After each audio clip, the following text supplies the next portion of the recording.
Hey there, everybody. Mad Mel here with the third part to our series of bringing my Commodore 64 back to life. If you remember on part one and part two, we will put the links in the listing below in case you missed those. We got the computer out of the box, hooked up. We did all the accessories, the floppy drive, the joystick, and then we decided we need to connect it up to an HDMI monitor. So we got that running as well. So we actually have a Commodore 64 connected to a modern HDMI monitor. So now this time around, we are going to attempt to get the HDMI video output over to our laptop so that we can capture it.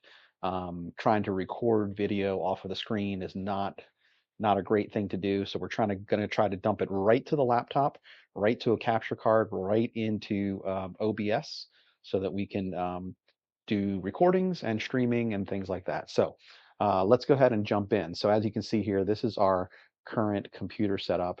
We have the Commodore and the accessories and the HDMI monitor. So that's great. Now, I quickly found out though that my HDMI monitor does not have built-in speakers. So we had to kind of jury rig that a little bit. There is an audio output, a 35 millimeter audio output on the back of the monitor. So I dug through my bins of junk and I found a little portable speaker system with a line in option on the back.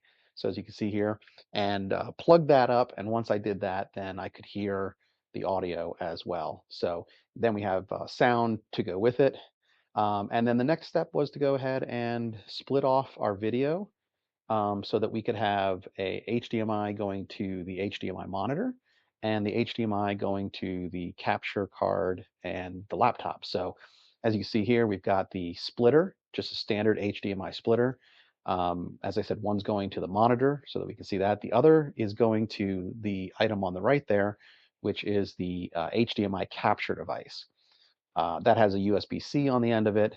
And once we plug that into the laptop, as you can see here, as I said, we're using OBS. So we were able to plug the capture device in, set it up as a source, and voila, we get Commodore 64 video up on our screen. Now, I did do a sample recording and found out very quickly that I did not have audio in the sample recording. There is a setting in OBS under the capture card where you have to enable the audio. So I actually did that. I set it up with the audio, and here is the result.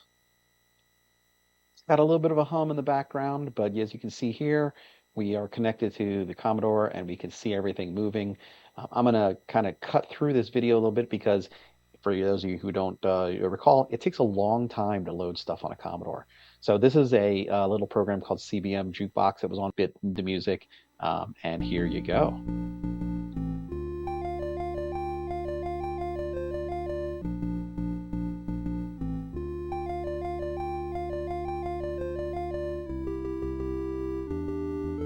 That's high quality 8-bit sound right there. Yeah. All right. Well, the good news is that means we got it going. We are capturing video. We are capturing audio. Here's an image of the final setup, the laptop with all the connectors, the Commodore with the HDMI going to the monitor, and we are all set. We can now stream and record Commodore games, and you know we're going to do that, so stay tuned. So thank you for watching the video. There will be more in the future as I start to unpack some of our games, but this will be the end of the three-part series of setting the Commodore up. So thanks again for watching. If you like the video, hit like, and we'll see you next time.